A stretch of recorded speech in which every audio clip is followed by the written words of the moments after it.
네, 주님의 은혜와 영광이 충만한 주일 되시기 바라겠습니다.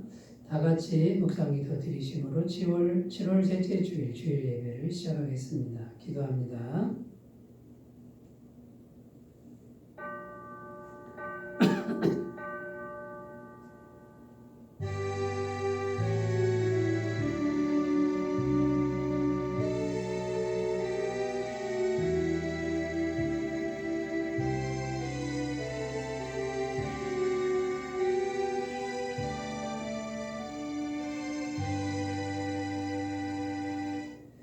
오라 우리가 여호와의 산에 올라가서 야곱의 하나님의 전에 이르자. 그가 그의 도를 가지고 우리에게 가르치실 것이니라.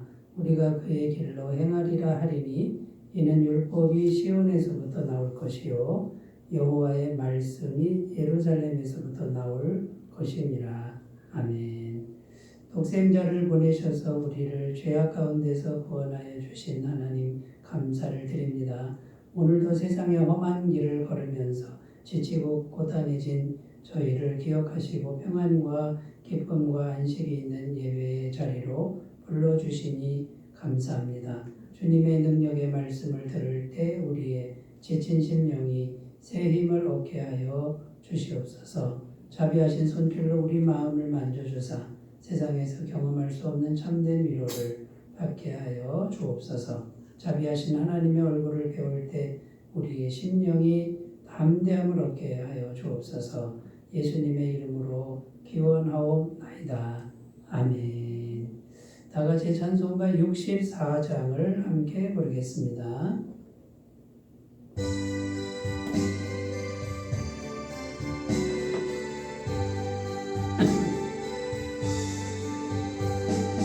기뻐하며 경배하세 영광의 주 하나님.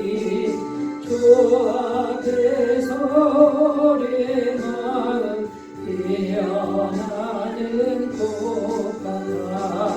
죄와 슬픔 사라지고 의심 부름 거치니 변함없는 기쁨의 주 밝은 빛을 주시네. 땅과 하늘 만물들이 주의 성심인내고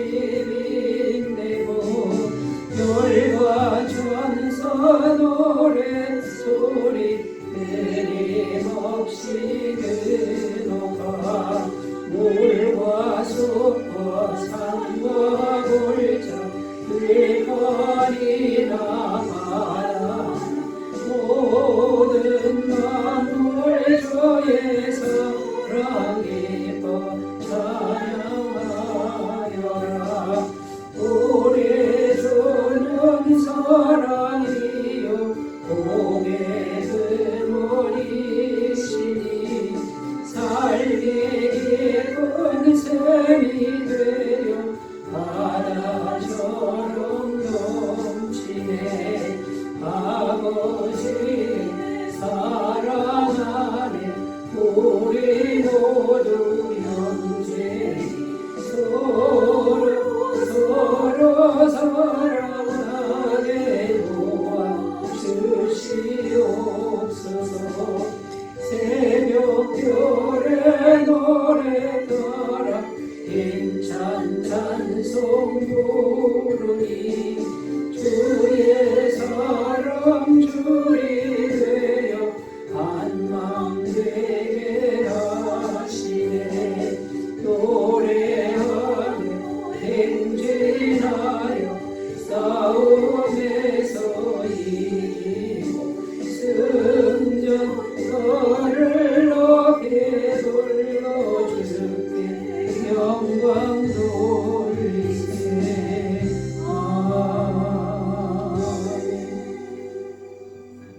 사도신경으로 신앙 고백을 드립니다. 나는 전능하신 아버지 하나님 천지의 창조주를 믿습니다. 나는 그의 유일하신 아들 우리 주 예수 그리스도를 믿습니다. 그는 성령으로 잉태되어 동정녀 마리아에게서 나시고 본디오 빌라도에게 고난을 받아 십자가에 못 박혀 죽으시고 장사된 지 사흘 만에 죽은 자 가운데서 다시 살아나셨으며 하늘에 오르시어 전능하신 아버지 하나님 우편에 앉아 계시다가 거기로부터 살아있는 자와 죽은 자를 심판하러 오십니다. 나는 성령을 믿으며 거룩한 공교회와 성도의 교제와 죄를 용서받는 것과 몸의 부활과 영생을 믿습니다. 아멘.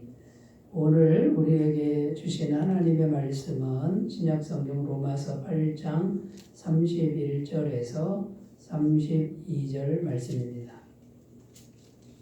로마서 8장 31절에서 32절 말씀입니다.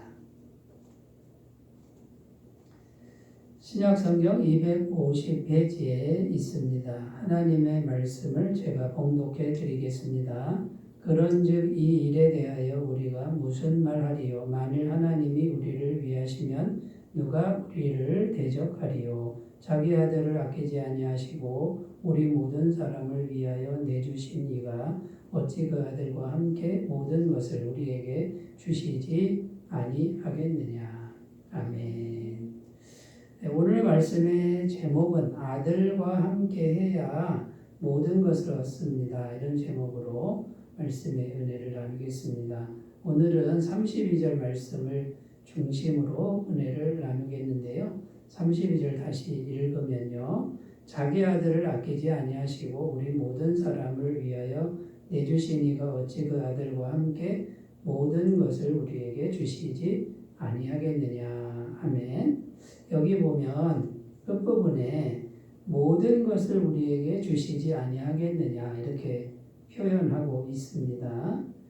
자, 여기서 생각할 것이 몇 가지 있는데 모든 것이라는 말씀을 하셨는데 모든 것은 어떤 것을 말하는 걸까요?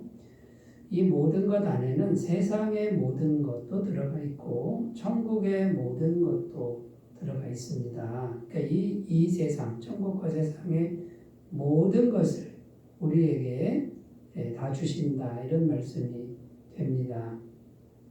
어떻게 그렇게 생각할 수 있는 것입니까? 하나님이 아들을 주셨다 이렇게 표현하는데 아들을 주셨다는 것은 어떤 의미냐면 하나님의 모든 것을 다 주신 것과 같은 의미가 있습니다. 독생자 예수님은 하나님에게 있어서 하나밖에 없는 아들이신 거죠. 그러니까 하나님 아버지 편에서 보면 자신보다 더 귀한 존재, 그 전부인 존재를 주셨다. 이런 의미가 되고요. 또 삼위일체 하나님의 관점에서 봐도 아들이신 분은 성자 하나님입니다. 그러니까 하나님이 아들을 주셨다 했을 때 하나님이 하나님을 주신 것과 같습니다.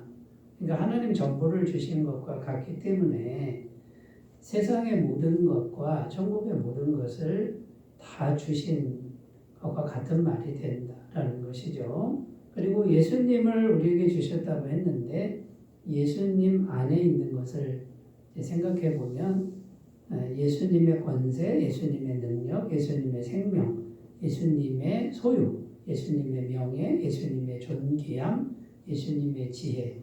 예수님을 주셨다 이거는 예수님 안에 있는 모든 것도 다 주신 것과 같다라는 겁니다.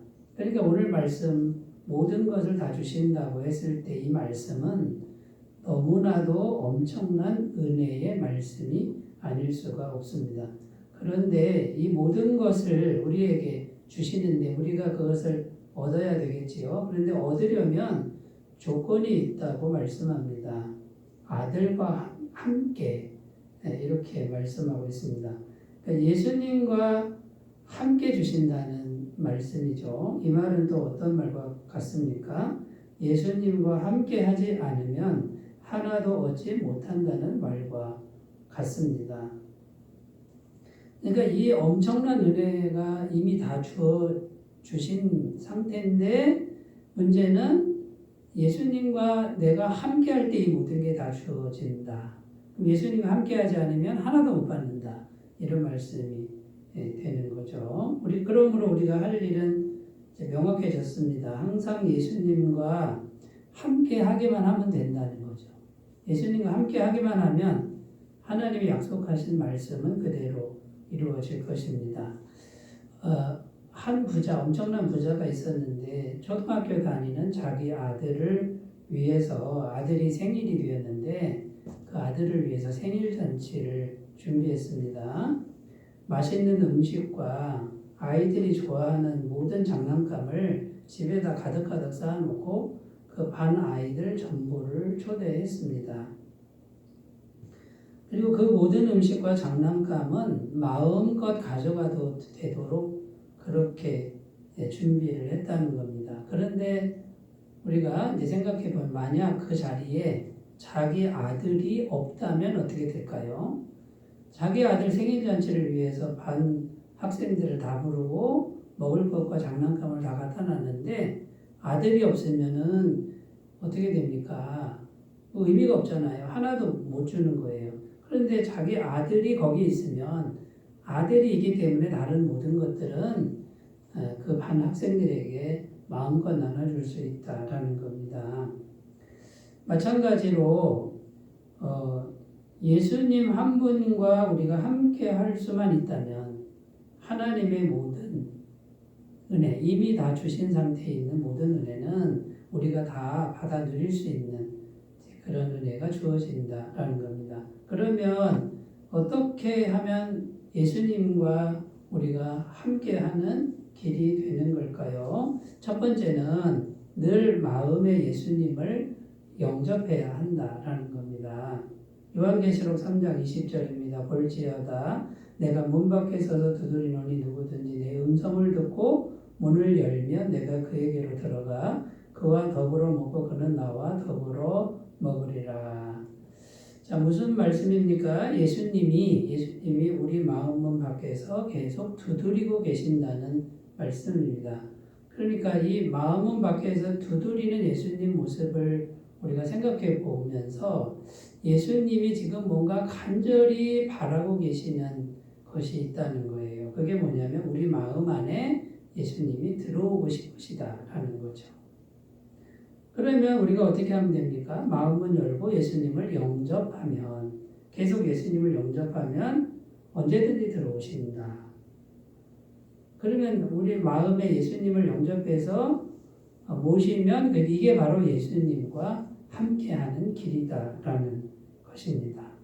그런데 이제 오늘날의 예수님이 어떻게 들어오십니까? 예수님 영접합니다 하고 기도하면 영으로 들어오신다는 거죠. 성령님이 영의 형태로 우리 마음에 이제 들어오시는 거고, 그럼 예수님이 함께 하시면 이제 약속의 말씀이 이루어진 거죠. 예수님이 함께 하니까 아들과 함께 모든 것을 우리에게 주시는 하나님의 약속의 말씀은 반드시 우리에게 성취되는 말씀이 된다라는 겁니다. 그래서 늘 마음에 예수님을 마음에 이렇게 중심에 모시는 이 일을 우리가 끊임없이 나갈 때 예수님과 함께하는 삶이 될 수 있다는 것입니다. 자, 예수님을 마음에 영접했을 때 성령이 영의 형태로 들어오신다고 하는 것은 하나님이 원래 인간을 창조한 창조의 원형의 모습이었다는 겁니다. 창세기 2장 7절 8절 여호와 하나님이 땅의 얼굴로 사람을 지으시고 생기를 그 코에 불어넣으시니 사람이 생명이 되니라. 여호와 하나님이 동방의 에덴의 동산을 창설하시고 그 지으신 사람을 거기 두시니라. 자, 이 말씀에 보면 하나님이 흙으로 아담을 만들고, 그러니까 사람은 본질이 흙입니다. 생명이 없는 흙인데 거기에 하나님의 숨을 불어넣었습니다. 곧 하나님의 영이 들어온 거죠. 영이 들어와서 생명, 살아있는 존재가 되었다. 그러니까 우리 안에 영으로 하나님이 딱 들어오셨을 때 이게 바로 하나님이 원래 창조했던 인간의 원형의 모습이고요. 이렇게 우리 흙 안에 하나님이 영이 계시고 이 하나님의 영이 우리 인간 안에 있어서 하나님과 계속 교통하는 이 상태가 됐을 때 하나님의 은혜는 계속 공급됐다는 거예요. 이 모든 것이 공급이 돼서 결국 에덴 동산 같은 환경이 계속 지속되었다라고 증거하고 있는 겁니다. 자, 그런데 이제 우리가 이제 살아가는 세상은 죄가 있는 세상이죠. 아담과 하와가 선악과를 먹음으로 범죄를 했습니다. 범죄하고 나니까 이 마음에 계셨던 성령님이 밀려나고 성령님에게 떠나시게 되는 거죠. 그래서 이제 죄가 들어오고 비극이 오고 여러 가지 고난과 고통이 오는 세상이 되었습니다.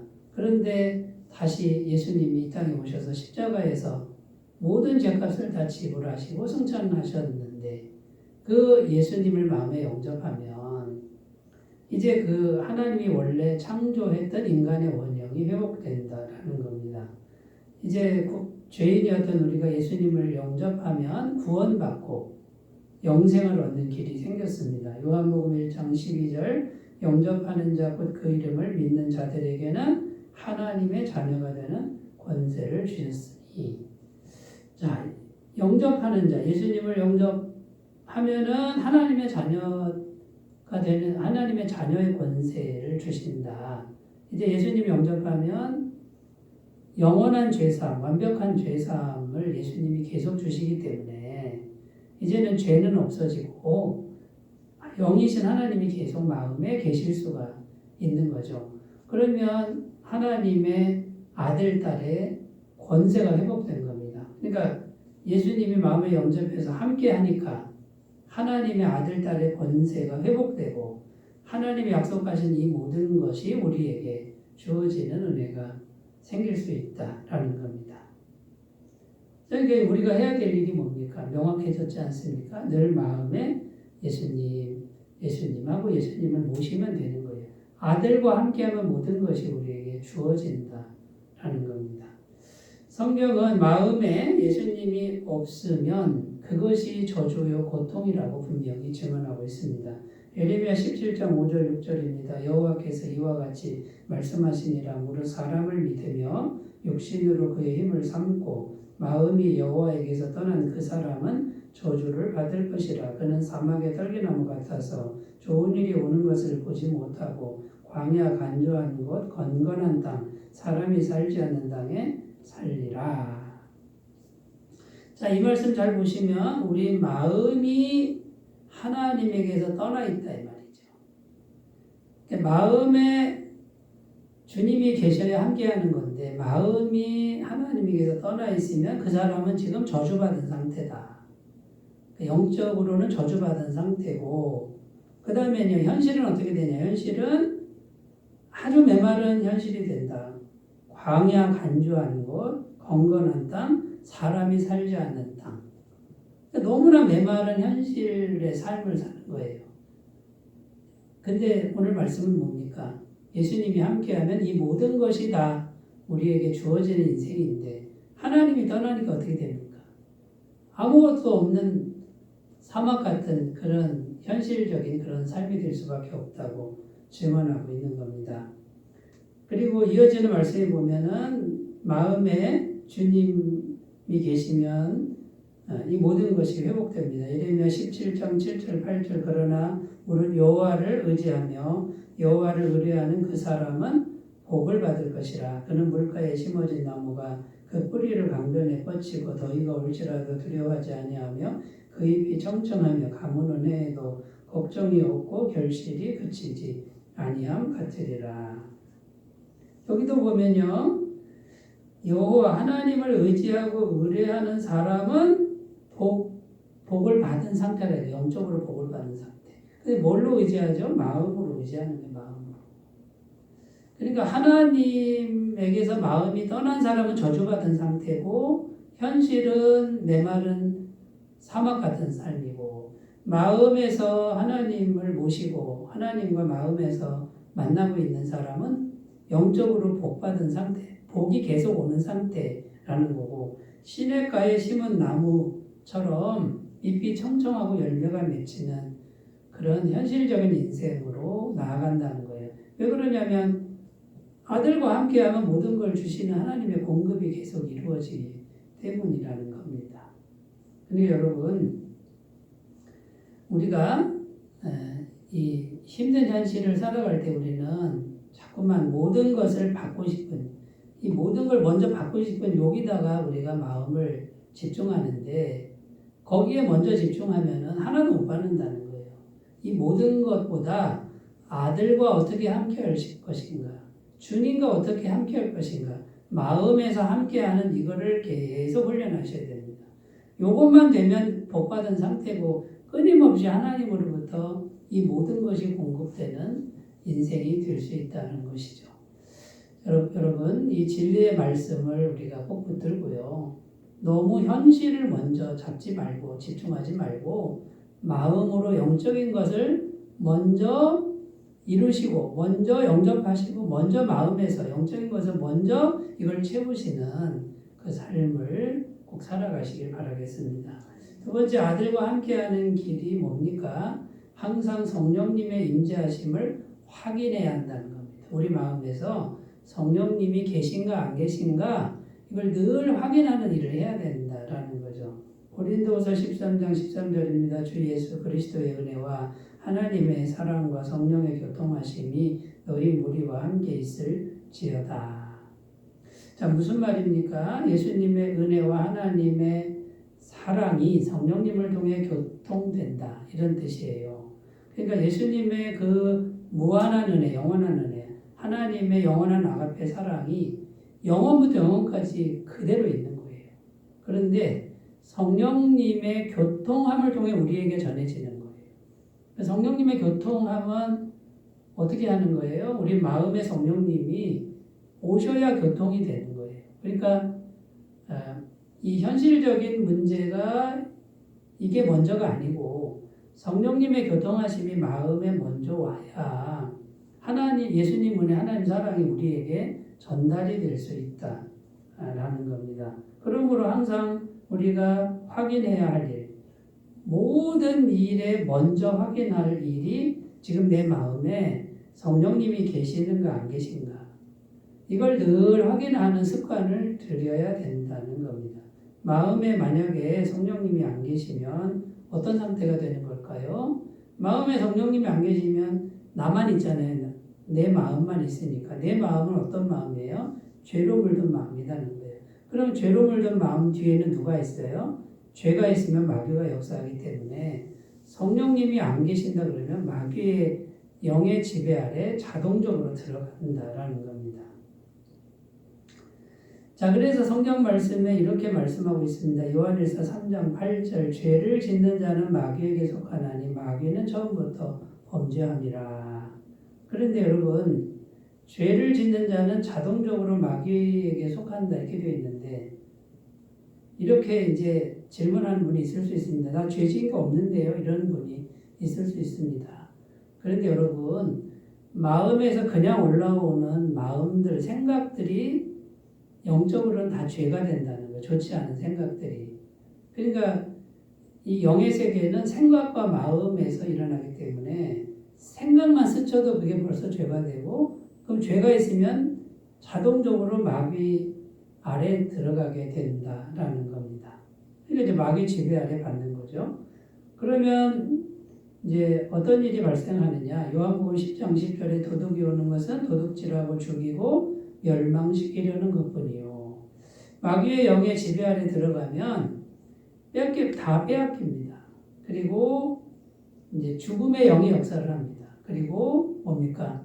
없어져 버리는 거예요. 이게 망하게 되는 거죠. 그래서 그냥 성령님의 임재하심을 구하지 않고 가만히 있는 것 자체도 자동적으로 마귀의 영의 아래 들어간다라는 걸 우리가 꼭 기억하셨으면 좋겠습니다. 그래서 반드시 먼저 항상 마음에 성령님이 있게 해야 되는데, 그러면 우리가 모든 일에 기도하는 일이 필요하다라는 겁니다. 빌립보서 4장 6절 7절 아무것도 염려하지 말고 다만 모든 일에 기도와 간구로 너희 구할 것을 감사함으로 하나님께 아뢰라. 그리하면 모든 지각에 뛰어난 하나님의 평강이 그리스도 예수 안에서 너희 마음과 생각을 지키시리라. 자, 그러므로 여러분, 우리가 늘 성령님의 임재하심을 확인하면서 성령님이 내 마음에 계시는 걸 계속 확인하는 이 습관이 굉장히 중요하다라는 거예요. 이게 계속 확인이 돼야만 어떻게 됩니까? 성령님이 계시면 자동적으로 마귀의 영은 나가게 돼 있고요. 성령님이 계시면 이제는 아들과 함께 있는 것과 같다. 왜냐하면 성령님은 예수님과 하나이기 때문에, 같은 하나님이기 때문에 그렇습니다. 그런데 그냥 느슨하게 기도 안 하고 성령님이 계시나 안 계시나 신경 안 쓰고 그냥 살면 아무런 내가 죄를 안 졌다고 스스로 생각할지라도 자동적으로 죄의 세력 아래 들어갈 수밖에 없다는 거예요. 그래서 마귀의 영의 지배를 받으면 결국 도둑질 당하고 죽임 당하고 멸망당하게 된다라는 겁니다. 자, 그리고 성령님이 마음에 계속 계시도록 하는 아주 가장 좋은 방법 중에 하나가 뭐냐면 말씀 묵상입니다. 시편 1편 2절 4절 읽습니다. 오직 여호와의 율법을 즐거워하여 그의 율법을 주야로 묵상하는도다. 그는 시냇가에 심은 나무가 철을 따라 열매를 맺으며 그 잎사귀가 마르지 아니함 같으니 그가 하는 모든 일이 다 형통하리로다. 악인들은 그렇지 아니하며 오직 바람에 나는 겨와 같도다. 자, 여기 보면 하나님의 말씀을 마음에 품고 묵상하는 것이 시냇가에 심은 나무 같은 인생이 된다. 이런 말씀인데요. 왜 그럴까요? 하나님의 말씀을 마음에 두고 묵상하면요. 하나님의 말씀은 성령님이 기록하신 거예요. 그리고 하나님의 말씀은 완전하신 분의 말씀이기 때문에 성령님이 말씀이 있으면 자동적으로 역사를 하게 되어 있습니다. 그래서 지혜가 뭡니까? 하나님 말씀을 마음에 품고 늘 묵상하는 거예요. 그러면 자동적으로 성령님이 임재하신다라는 거예요. 그래서 예레미야 말씀처럼 마음에 하나님을 영접하고 마음을 모신 것과 같이 시냇가에 심은 나무처럼 잎이 청청하고 열매가 풍성하게 맺히는 그런 인생이 될 수밖에 없다는 거고요. 악인들은 그렇지 아니하며 오직 바람에 나는 겨와 같도다. 말씀이 없는 사람이 악인들이에요. 말씀이 없고 자기 생각만 있는 사람들은 바람에 날아다니는 그러니까 곡식 껍데기 말하는 거죠. 그냥 막 정처 없이 흩날리는 바람에 나는 겨와 같은 그런 인생, 불안정하고 그 다음에 알맹이도 없는 그런 참 가난하고 비참한 인생이 될 수밖에 없다라는 겁니다. 자, 그러므로 여러분, 오늘날 우리 마음속에 와 계신 예수님은 성령으로 와 계신다는 거예요. 근데 그 성령님이 우리 마음에 계신지 안 계신지를 늘 확인하는 게 중요합니다. 이걸 게을리하면 자동적으로 우리 죄로 물든 본성은 이제 죄를 계속 뿜어내기 때문에 마귀의 영에 집에 들어가는데, 우리가 예수님의 십자가를 믿고 성령님이 계신 걸 늘 확인하면 이제는 마귀의 영이 떠나고 성령님이 오시는 거고요. 그럼 그 상태가 아들과 함께 있는 상태다. 그럼 아들과 함께 있는 상태를 계속 꾸준히 유지해 가는 거죠. 이렇게 유지해 가면은 이 모든 것을 우리에게 더하여 주시는 그런 인생이 될 줄로 믿습니다. 자, 세 번째로 가겠습니다. 아들과 함께하는 길. 세 번째는요, 마음 중심을 빼앗기지 않아야 한다라는 것입니다. 사무엘상 16장 7절 읽습니다. 여호와께서 사무엘에게 이르시되 그의 용모와 키를 보지 말라. 내가 이미 그를 버렸노라. 내가 보는 것은 사람과 같지 아니하니 사람은 외모를 보거니와 나 여호와는 중심을 보느니라 하시더라. 자, 이 말씀에 보면 여호와는 중심을 보신다고 했는데 어떤 중심을 보시는 걸까요? 중심에 하나님이 계신가 안 계신가를 보신다는 것입니다. 자, 이 말씀은 하나님께서 사무엘 선지자를 통해서 다윗에게 이제 기름 부을 때, 왕으로 기름 부을 때 주신 말씀인데, 다윗은 겉보기에는 아주 연약한 나이 어린 소년이었습니다. 그런데 중심에 하나님이 계셨다는 겁니다. 사람들 눈에는 너무 연약한 20살도 안 된 어린아이인데 하나님은 중심을 보시는데 다윗 중심에 하나님이 계신 거예요. 그런데 다윗의 형, 제일 큰 형 엘리압은 외모가 키도 크고 잘생기고 힘도 있고 너무 외모가 출중했습니다. 그런데 하나님이 중심을 보니까 그 중심에 하나님이 안 계셨다 그 말이에요. 그리고 여러분, 하나님께서 지금 보시는 건 중심이다 그 말이에요. 그럼 우리 중심에 하나님이 계시도록 해야 되고 이 중심을 빼앗기면 안 된다라는 거예요. 그러니까 우리의 외적인 조건이나 건강 상태나 나이나 그다음에 뭐 소유나 이런 거는 하나님께 상관이 없다는 겁니다. 그래서 우리가 이 중심을 다른 것에 빼앗기지 않도록 이제 조심해야 되는데 중심을 다른 것에 빼앗기면 반드시 비극이 온다는 것을 우리가 명심해야 된다라는 겁니다. 어느 나라에 가면은 사냥꾼들이 원숭이 사냥하는 법이 있다고 합니다. 이 원숭이 사냥법이 의외로 간단한데요.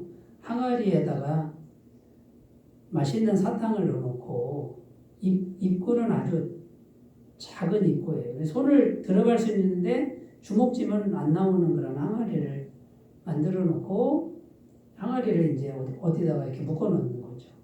근데 거기 사탕을 넣으면 원숭이가 와서 그거를 이제 사탕을 이렇게 이제 꺼내는데 이 욕심 많은 원숭이가 그냥 한 주먹을 쥐고서는 손을 빼려고 하니까 이게 안 빠지는 거예요. 이게 놓으면은 빠지는데 쥐고 있으니까 이제 계속 낑낑거리다가 사냥꾼이 와도 그걸 안 넣는다는 거예요. 결국 그래서 원숭이 사냥을 그렇게 한다라는 겁니다.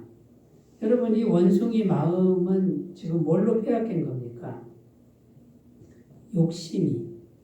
마음의 욕심, 중심이 욕심에 빼앗겨 버리니까 죽음을 맞이하는 거예요. 여러분, 이게 지금 비단 원숭이만의 일입니까? 우리 인간도 똑같습니다. 이 욕심이라는 게 계속 마음 중심에 있잖아요. 이 욕심 때문에 이걸 못 넣는 거예요. 지금 죽어가는데도 못 넣는 거예요. 빨리 놓으면 사는데 못 넣는 거예요. 그게 왜 그러냐? 욕심 때문에 그런 거예요. 예수님 당시에 예루살렘 도성 안에 겉으로는 너무나 거룩한 사람들이 많았습니다. 제사장들, 장로들, 바리새인들.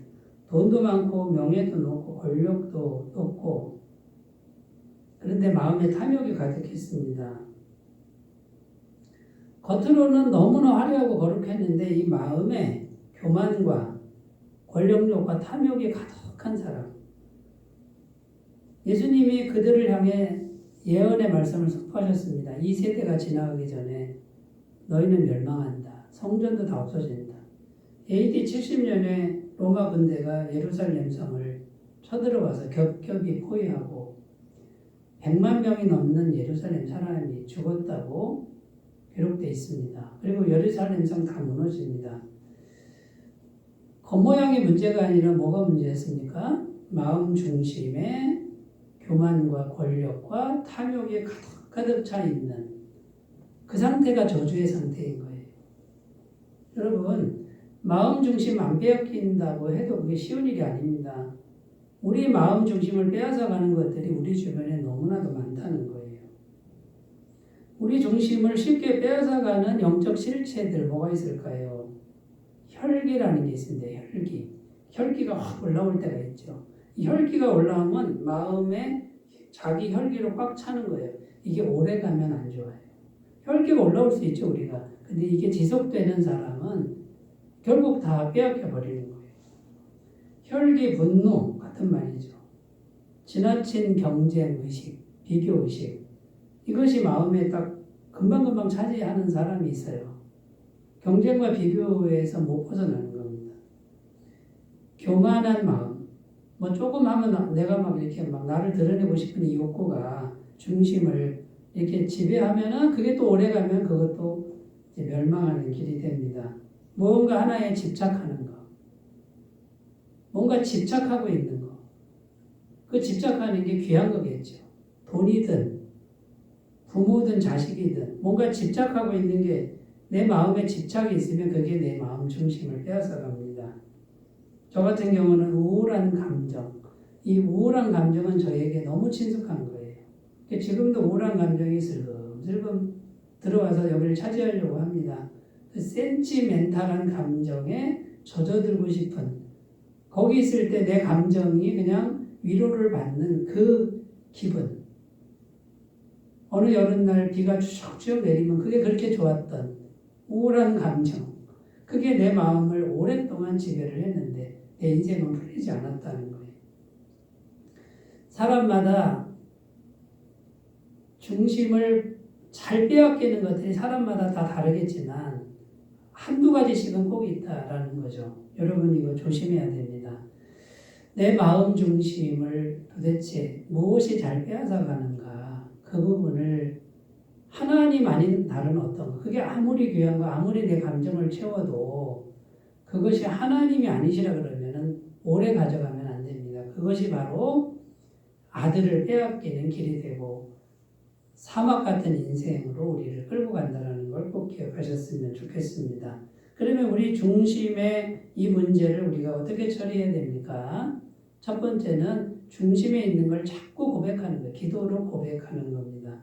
요한일서 1장 7절 그가 빛 가운데 계신 것 같이 우리도 빛 가운데 행하며 우리가 서로 사귐이 있고 그 아들 예수의 피가 우리를 모든 죄에서 깨끗하게 하실 것이요. 여기 빛 가운데 행하라는 건 이 마음에 있는 걸 그대로 계속 말하는 거예요. 성령님께 계속 말하면 돼요. 그럼 속에 이렇게 머물러 있지 않습니다. 말하면 나가게 되어 있습니다. 두 번째, 내 중심에 있는 하나님 아닌 다른 거는 죽은 것처럼 여기라는 게 가치 없게 여기라는 거죠. 마태복음 10장 39절 자기 목숨을 얻는 자는 잃을 것이요 나를 위하여 자기 목숨을 잃는 자는 얻으리라. 이 자기 목숨은 자기 욕구, 자기 감정, 이거를 잃어버리기로 결심하면 하나님의 영이 오셔서 사는 거고, 그 다음에 자기 목숨을 자꾸 살리려고 하면은 하나님의 영이 물러나서 죽게 된다. 이런 뜻입니다. 마지막으로 마음 중심을 지키는 길, 항상 겸손한 마음으로 주님을 의지하는 습관을 길러야 합니다. 야고보서 4장 6절 그러나 더 큰 은혜를 주시나니 그러므로 일러스되 하나님이 교만한 자를 물리치시고 겸손한 자에게 은혜를 주신다 하였느니라. 여러분 하나님 앞에 교만은요, 내 마음으로 자꾸 내 마음대로 내가 앞서가는 게 교만이고요. 하나님 앞에 겸손은 내가 아니라 주님의 은혜만, 주님의 도우심을 항상 구하는 그런 태도라는 걸 잊지 않으시면 중심을 빼앗기지 않는 삶이 되고 그 중심에 아들이 함께 하셔서 이 모든 걸 더해지는 은혜가 풍성할 줄로 믿습니다. 아들과 함께 모든 것을 받아 누리는 복된 성도의 삶을 사시기 바라겠습니다. 기도합니다. 하나님 아버지, 이 모든 것을 우리에게 다 주셨는데 아들과 함께 해야만 받을 수 있습니다. 이제 이 모든 것 받는 것에 집중하기보다 어떻게 하면 아들과 함께 예수님과 함께 하는지 여기에 우리가 온통 힘을 기울이고 또 이 일을 마음에서 잘 해가도록 도와주옵소서. 예수님의 이름으로 기도드립니다. 아멘.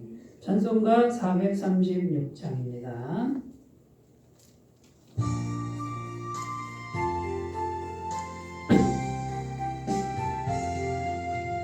나 이제 주님의 새 생명 얻은 몸 이것은 지나고 새 사람이로 가 그 생명 내 맘에 강같이 흐르고 그 사랑 내게서 해같이 빛난다.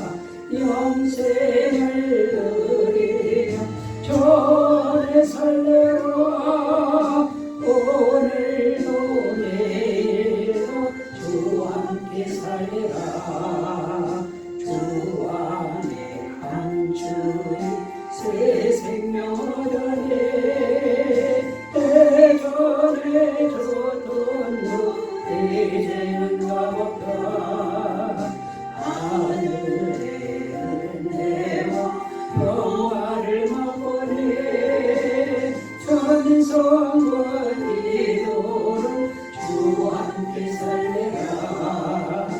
영생을 누리 주 안에 살리라 오늘도 내일도 주 함께 살리라 산천도 조목도 새로 시르고 죄인도 원수도 주님으로 변한다 새 생명 얻은 자 영생을 누리네 전임을 모신 새 하늘이로다 중생을 누리 주 안에 살려라 오늘도 내일도 주 함께 살리라 주가 따라가는 길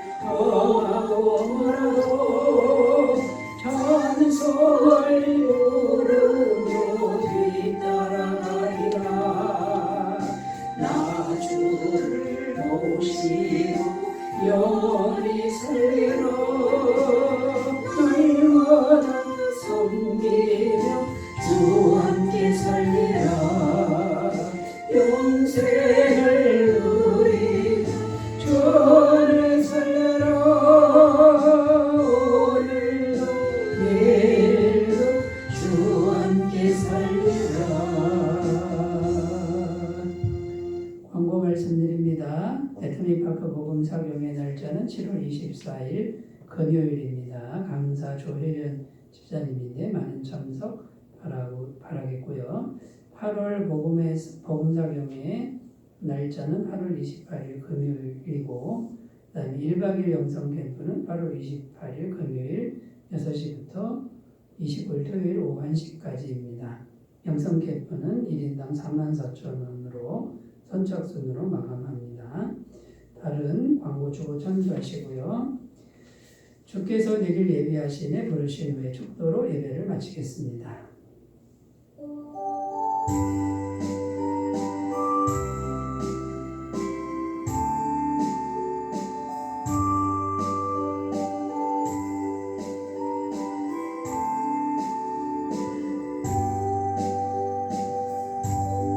주께서 내길 예비하시네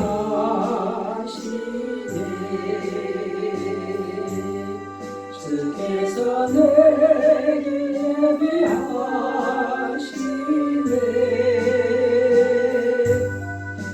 이제 하루하루를 주를 위해 살래라 주께서 내길 예비하시네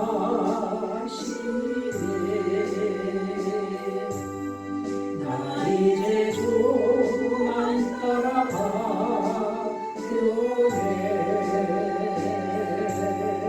나 이제 주만 따라가려네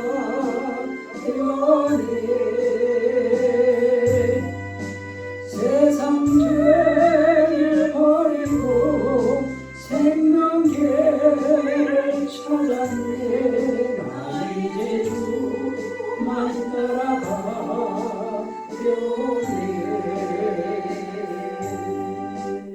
이제는 우리 주 예수 그리스도의 은혜와 하나님 아버지의 사랑하심과 성령님의 교통하시는 은총이 항상 모든 순간에 아들이신 예수님과 함께하고 성령님과 함께하는 삶을 살기로 결단하고 기도하는 주의 모든 백성들의 영원토록 함께하시기를 간절히 축원하옵나이다. 아멘.